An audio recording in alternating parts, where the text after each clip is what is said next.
Hi there.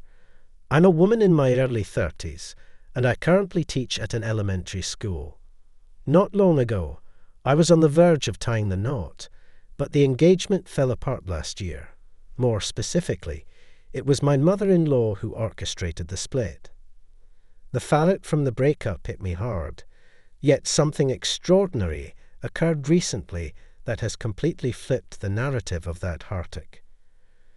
Let me take a moment to explain what led to the dissolution of my engagement. It all revolves around my parents' line of work. You see, my folks run two modest stalls at local outdoor markets, where they sell hot dogs and snacks. Their commitment to this culinary venture has remained strong over the years. In fact, the romance between my parents ignited right at the market, as if destiny had a hand in it. My mother became affectionately known as the dessert girl, while my father earned the title of the hot dog guy. Their chemistry was undeniable, leading them to become a couple.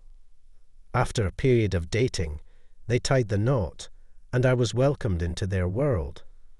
Throughout my childhood, they continued to operate their little businesses, lovingly crafting meals for their loyal patrons. When I was a young child, blissfully untouched by societal judgments, I felt immense happiness whenever my parents brought me treats from their stalls. Those memories are forever etched in my heart. However, as I stepped into school, I began to grapple with an unsettling feeling about the nature of my parents' work. As time passed, my viewpoint underwent a transformation. At first, I harbored an intense fear that my pals would inadvertently run into my folks while they toiled away in the bustling marketplace. This led me to purposefully steer clear of the neighborhood. Whenever the school conducted its yearly census, I fabricated information about my parental vocation. I depicted my mother as a homemaker and my father as a corporate employee, striving to conceal the reality. Restlessly, I pondered whether any of my classmates would divulge the truth about my parents' actual occupation as food merchants in the market. To my utter dismay, I frequently found myself questioning my parents' chosen line of work. I would ask, "Why do you obsess over the quality of the food you peddle when the watcher's stall sells cheap eats with no hassle? No one even notices the difference, right?" Mom didn't hesitate to reply, "What do you mean, they won't notice?" Folks absolutely sense the difference. Palates are quite discerning, and every dish should be made with love. Sure, it might be low cost, but it's still nourishment. People with tighter budgets deserve the same respect. That's why your dad goes out of his way to handpick only the best ingredients. We might sell affordable food, but we do so with the utmost dedication. I've always found it challenging to fully grasp the immense effort my folks put in, day after day, from the crack of dawn till the wee hours. They toiled endlessly, meticulously choosing ingredients, just to whip up meals that cost mere pennies. Sadly, their hard work often went unnoticed. But as I grew older, my viewpoint began to shift. Observing my parents stick to their steadfast standards and tirelessly pursue their craft, I learned a vital lesson. It dawned on me that living with honesty and sincerity, just as my parents did, should be the cornerstone of one's life. Over time, their relentless dedication to excellence taught me that no matter one's profession or the recognition they may receive, life should be approached with integrity and unwavering commitment. I have a newfound admiration for the profession my parents pursued. Their occupation held immense significance to them, and the very idea that someone could belittle their worth based on their own narrow standards stirred a flame of anger within me. Every time such disparaging comments invaded my thoughts, especially after my engagement fell apart, I beseeched the heavens for righteous vengeance against those who had wronged me.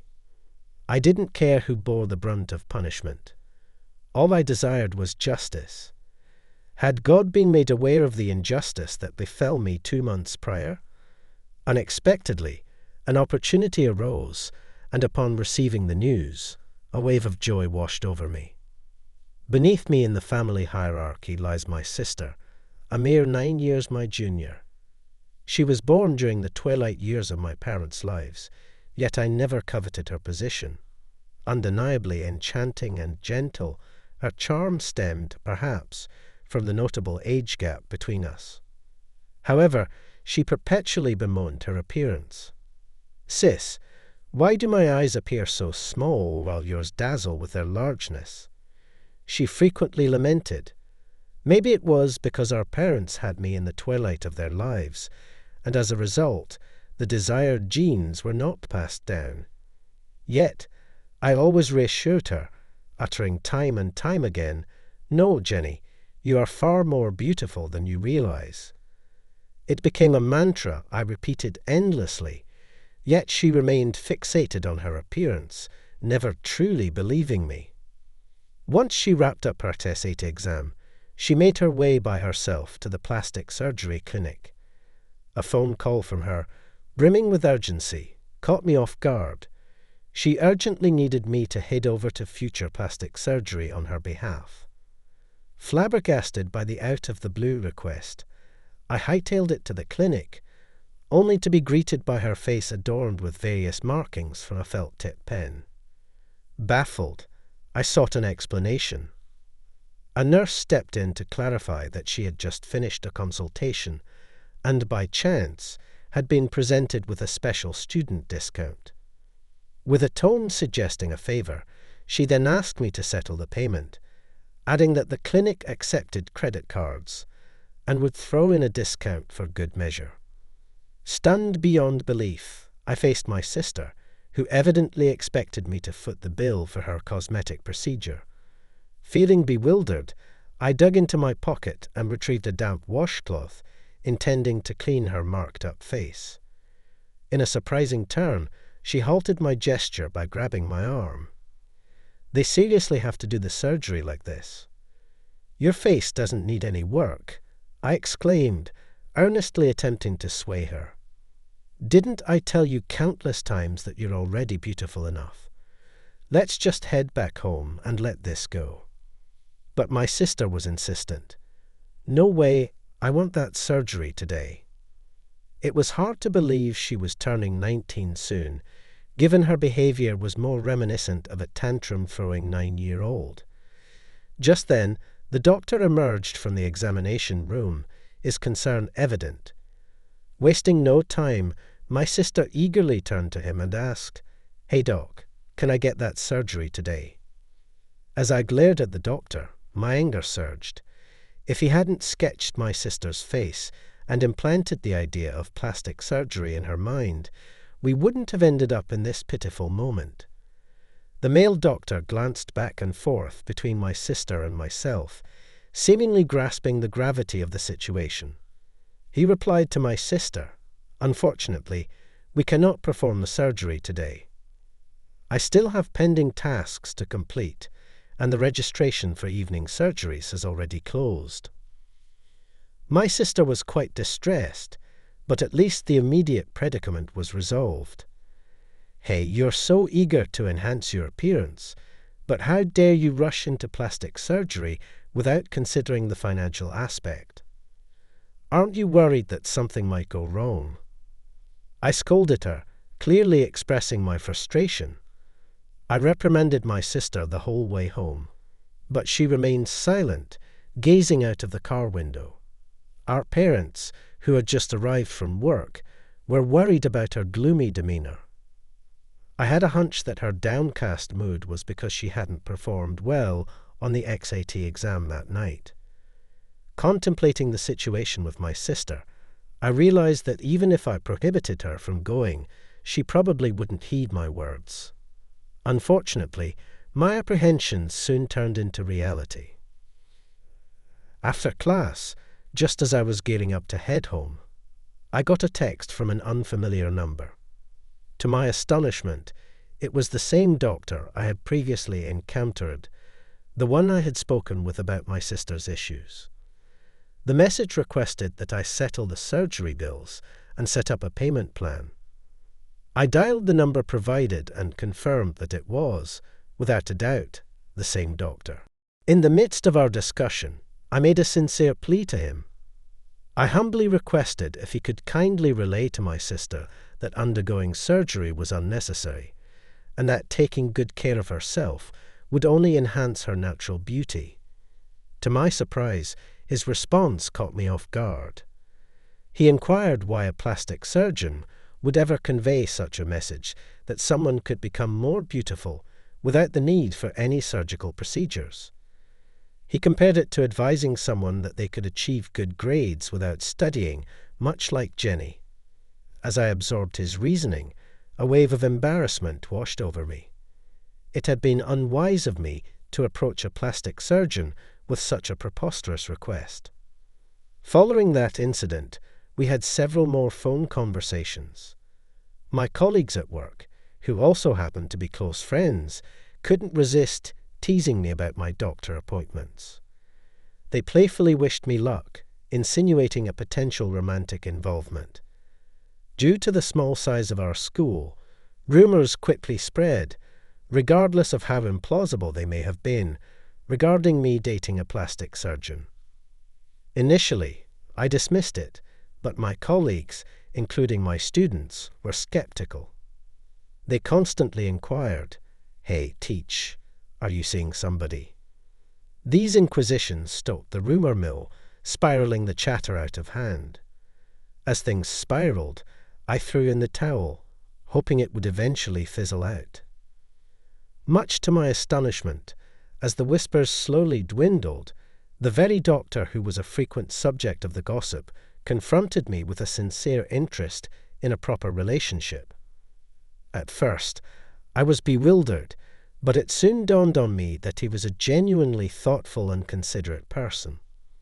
Over the years, I've been led into blind dates by my girlfriends, but honestly, no one stood a chance against him. Contrary to the gossip, we hit it off and started seeing each other without any major hiccups. We shared mutual respect and cherished our time together for one amazing year.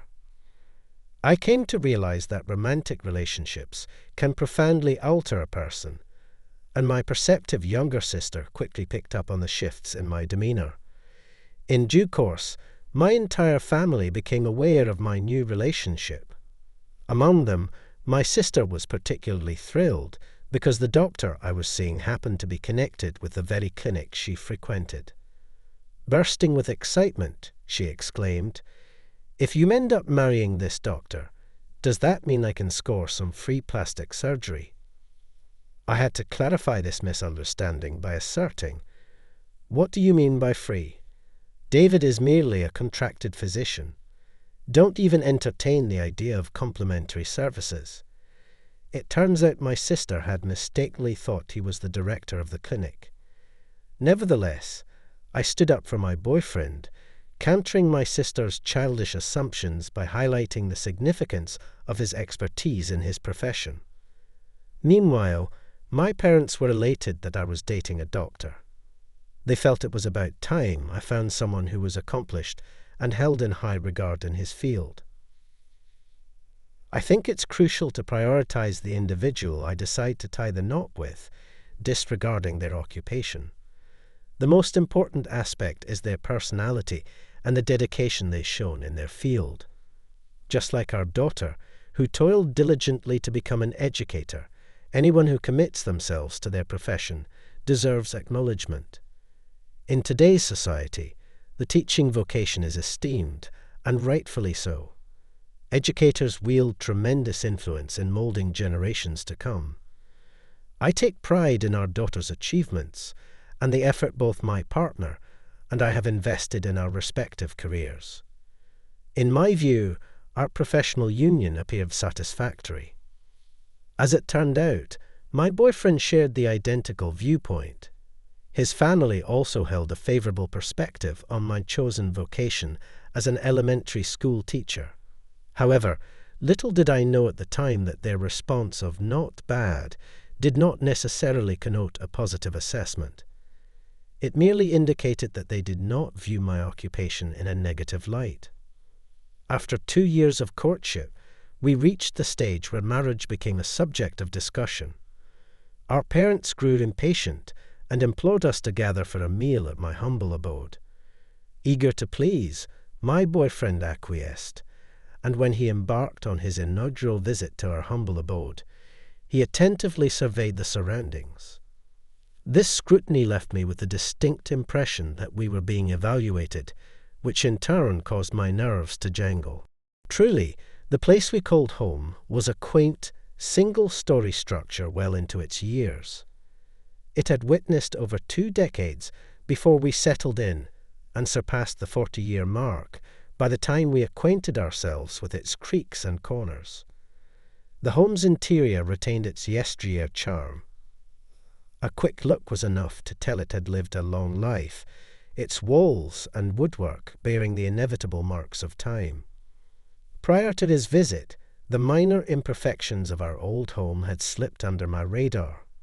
Yet, as I showed my boyfriend around, every small imperfection seemed to magnify, turning into slight annoyances. Remarkably, he uttered not a single complaint about the place. His lips curved into a warm smile as he complimented my mother's exceptional cooking. I had harboured concerns that he might find our modest dwelling underwhelming, but his gracious demeanour quickly washed away my anxieties. Following his visit, my family almost instantly presumed that wedding bells were on the horizon. Not long thereafter, it was my moment to step into his life more personally by visiting his residence and making the acquaintance of his mother. I took extra care in picking out my attire and applying my makeup, making sure to carry a bouquet as a gesture of kindness to his mother, a widow. As we paused at his doorstep, he launched into a conversation on a rather unforeseen topic. "Sure thing. Here's a reimagined version of your provided text. Honey, I owe you an apology. I wasn't entirely truthful with Mom about your folks' jobs," he confessed. I told her they own a chain cafe. Shocked, my emotions were all over the place, part surprise, part disappointment. I knew I shouldn't cast stones because his family wasn't exactly rolling in dough. Still, I couldn't shake off the sting from the focus on wealth and status. Just as I was gearing up to say I needed some air, a voice cut in. "Oh my stars, Dr. Anderson, my dear son, are you here already? Welcome," burst his mom, blissfully ignorant of our exchange. "I'm David's mother. It's a pleasure to finally meet you," she said warmly as she balanced a store-bought cake. As she neared, confusion tugged at me. But she completely missed my befuddlement and, with all the grace in the world, urged me to step inside. Even though every fibre of my being hesitated, I had no choice but to cross the threshold into his home. The apartment he resided in was somewhat cosy at just over 700 square feet, yet it appeared significantly more warm than our own home. During our first meeting with his mother, she eagerly shared with me the numerous challenges she had endured to secure my boyfriend's place in medical school. She revealed that she had experienced a divorce while her son was navigating through middle school. Although she recounted these events with evident pride, what truly unsettled me was the realization that my boyfriend had misrepresented my parents. Throughout our interaction, a sense of unease lingered with me. It harked back to my own youthful days when I was reluctant to let my friends glimpse into my family's affairs. Regrettably, my apprehensions were confirmed.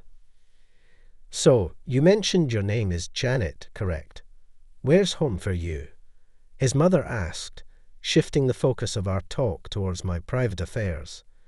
She elaborated that it was time for her son to gear up for launching his own medical facility, and she herself was engrossed in scouting the best areas through numerous real estate agencies.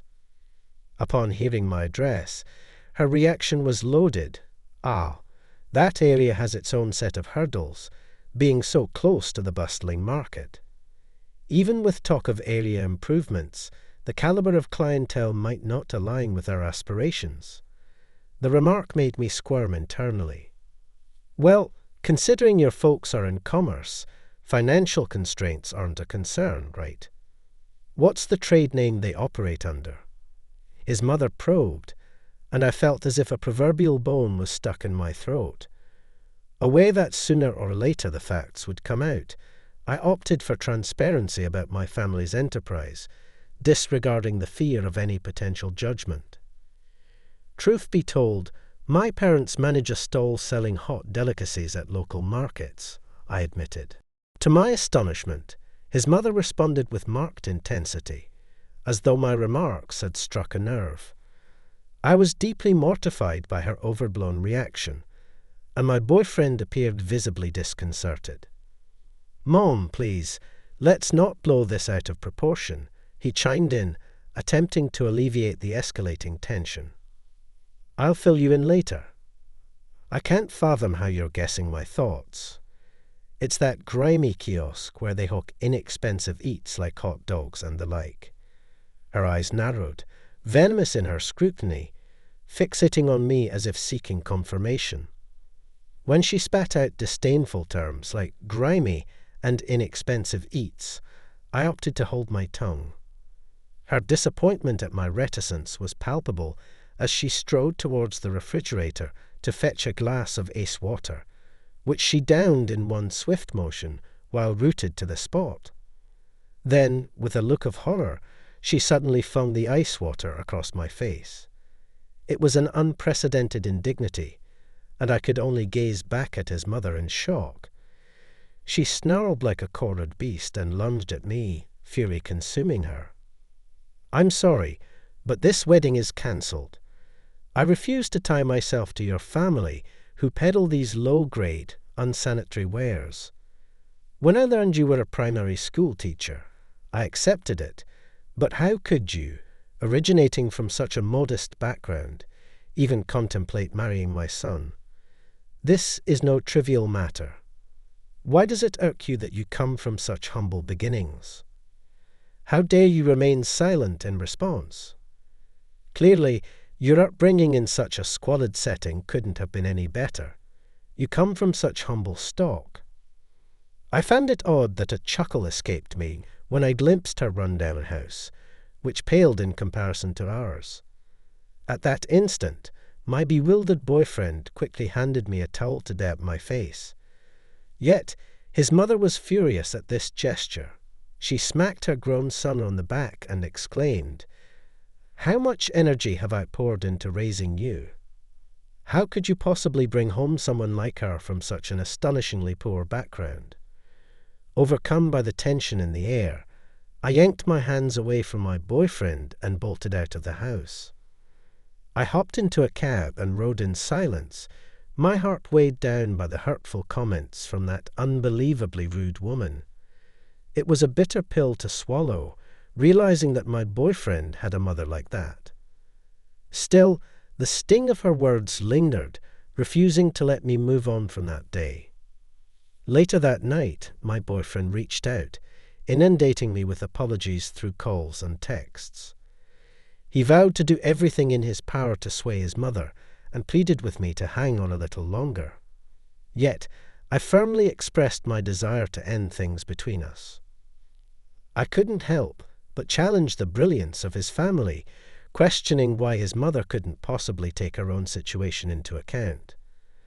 Was my parents' social standing, which seemed to humiliate him, the reason I appeared so shameful in his eyes? I had no intention of being involved with someone who deceived and remained unchanged. I felt deep embarrassment for ever having loved a man like him. He remained silent, absorbing my words and saying nothing in return.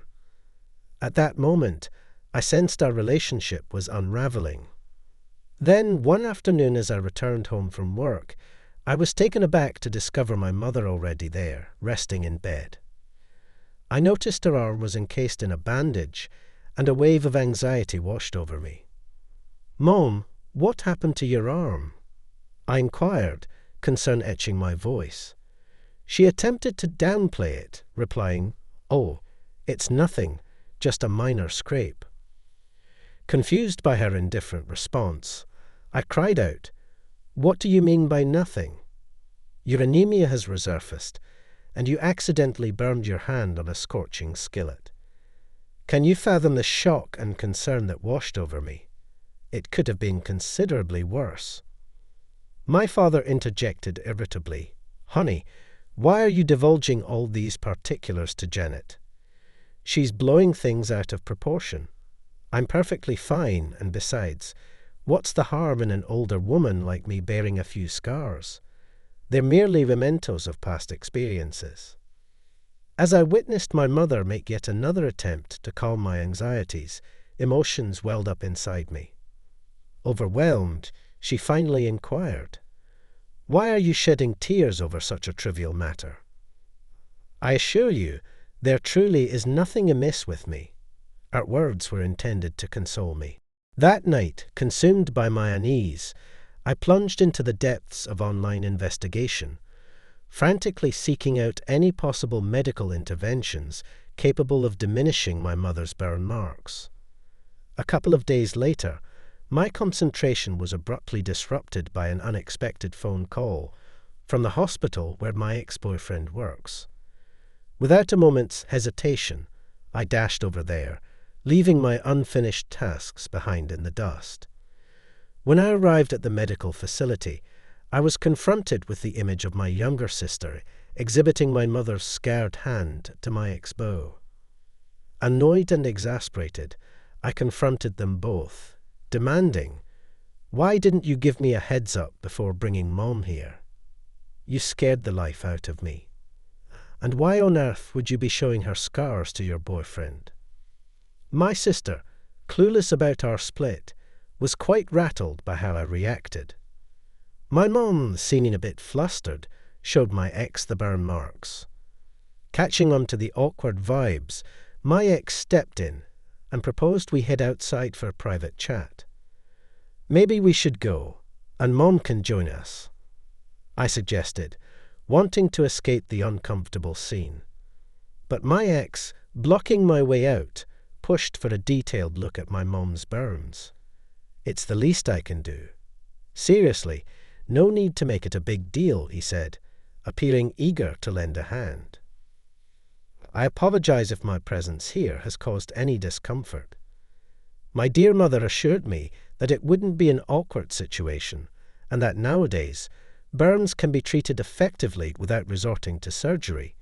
It may take some time, but continued treatment will yield remarkable improvement. I consider myself fortunate for already receiving assistance, particularly because my son-in-law happens to be a doctor." However, when my mother made that remark, an uneasy feeling washed over me. This feeling intensified when I coincidentally caught sight of his mother, whom I'd rather avoid, at the hospital where he works. I was taken aback and immediately questioned why his mother was there without informing me. She explained that she had come to visit her son, but I couldn't shake off the lingering sense that I shouldn't tolerate such unpleasant encounters. His mother wasted no time tossing out snide comments, labeling us as beggars. I simply couldn't stand her disrespectful jabs and cautioned her to mind her words. It was clear she wasn't grasping the weight of what she was saying, but if she had truly cut ties with her son, that should be that. I couldn't wrap my head around what else she hoped to gain from him, and her lack of dignity was glaringly evident. At this juncture, my dear mother abruptly interrupted my speaking, inquiring if our romantic ties had been severed. I swiftly retorted, expressing my complete disinterest in forging any sort of relationship with my former partner, and kindly requested her departure. My mother, taken aback by the audacious conduct of her son's mother, was overcome with a tremor of astonishment. Witnessing this spectacle, I was consumed with an overwhelming anger, and for the very first time, bellowed at my eldest relative. It appeared as though his mother fancied the notion that the hospital belonged exclusively to her offspring, causing me to reject any interaction with such an impolite and ignorant individual. I imparted with utmost clarity that we would not remain under any circumstances, even if she were to plead with us. In a mocking tone, she belittled my profession as an educator, yet I opted to withhold a response. Instead, I departed the hospital premises alongside my mother and sister, leaving them in a state of profound shock. My father, bewildered and disheartened by the perplexing events, failed to comprehend the unravellings. I found myself unable to muster the courage to elucidate the preluding occurrences that transpired at the medical establishment. In my heart, I bore the weight of guilt, convinced that I was solely to blame. My dear mother, so deeply affected by the turbulent episode, was rendered incapable of carrying out her work duties for 3 consecutive days. Afterwards, Mom got a call and was getting ready to go out. I raised concerns and suggested she get more rest. She explained that the real estate office had contacted her about someone wanting to rent a spot at the market entrance. Hopes were high to secure the rental quickly in order to gather funds for my wedding. Luckily, a space was available in my dad's building, and with some polite negotiations, she managed to secure it. She expressed apologies for any inconveniences caused to those people, but assured me that she plans to close her business at the market. Instead, she aims to open a regular restaurant so that no one can disrespect my sister and I. As I observed my mother's emotional turmoil, I couldn't help but feel remorseful. She held herself accountable for the broken engagement, and witnessing her state of mind intensified my regret. The mere thought of marrying such a man filled me with profound remorse. Despite my mother's reassurances that she was all right, her emotional fragility compelled me to accompany her. During my school break, I found myself with plenty of spare time on my hands. Even though I repeatedly urged her to leave me behind, my mother decided to drag me along on her visit to a real estate office. To my astonishment, I ran into the mother of my ex-boyfriend while we were there. The real estate agent mentioned that she was on the hunt for a place to lease for her son's hospital. In a rather strange twist, she went on to say that the neighbouring area, with its bustling open market, was filled with folks she deemed too low class to be considered as patients. So I couldn't help but ask her why she was seeking a location in that very neighbourhood if she held such opinions. The real estate agent, blissfully oblivious to the situation, presented my mother as the proprietor of my ex-boyfriend's mom's property. You should have seen the look on her face. Her eyes nearly jumped out of their sockets. She blurted out, "Are you kidding me? How can that lady own a building like that? She peddles budget eats in a street market." Struggling to wrap her head around it, she pushed back. "No way, all the prime spots around here are owned by her and her hubby. You've got to be mistaken, right?" A sense of contentment washed over me, and I couldn't resist a bit of joshing as she neared us. Her face twisted in dismay. What a shame, I mused, that such a highfalutin family must now concede ownership of this property to us. Struggling to maintain her dignity, my ex-boyfriend's mother remarked, "Perhaps we'll consider relocating to another complex. It's clear you would block our stay regardless. Let's not kid ourselves. I regret not being aware that your family held such extensive real estate. Had I been informed earlier, would my behavior have been different? Why did you obscure this fact and complicate everything?" My irritation intensified as she flashed a contrived grin. Reaching my breaking point, I erupted, exclaiming, "Who gives a darn? Ownership of those properties doesn't alter the reality. You possess nothing, yet you manipulate your son to better your own situation. Try living with integrity." My mother, concerned, pulled gently at my arm, urging me to halt as my tone escalated. She interjected, "Janet, that's enough," and motioned for me to exit. Meanwhile, My ex-boyfriend's mother grew incensed, yet soon her demeanor softened, and she implored, "I deeply apologize for my actions.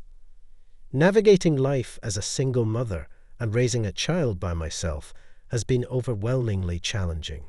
Oh boy, did I mess up. I really need you to think about my son's well-being here. Come on, let's not waste any more time and get this wedding going." As crazy as it sounds, I borrowed a ton of money and even put my house on the line to fund this project. I went all out, you know. I even took out a loan in my son's name. This building, despite being in a fancy green neighborhood, is way more affordable than others out there. I've poured everything I've got into it. So, I'm really pleading with you to lend a hand and help me and my son out. My mother was utterly shocked, her hands quivering anew. Upon hearing the news, my father quickly approached and inquired about the situation. I relayed the facts honestly, and he snatched a broom from a nearby stairway. As he began to sweep the floor beneath where my former beau stood, his actions clearly showed his displeasure. The sudden behavior left my ex-boyfriend's mother quite bewildered, prompting her to depart swiftly, both mortified and indignant over the treatment she had received. When the value of homes in our neighborhood began to soar, both my mother and I experienced a profound sense of relief. It wasn't just my mom's house that saw a substantial increase in value, but my dad's house as well. Finally, they were able to reap a respectable profit. In a light-hearted manner, I jokingly suggested that they retire and revel in the pleasures of home life. However, they firmly believed in the ethic of earning money through hard work. Their intention was to set aside this newfound wealth for our two daughters' forthcoming nuptials. My parents took great satisfaction in their labor within the marketplace, deriving immense joy from serving genuine individuals. They feared that if they were to suddenly vanish, those who depended on their delectable offerings, like hot dogs and snacks, would be left disheartened. Not only were they purveyors of food, but they had also constructed an ambience of merriment.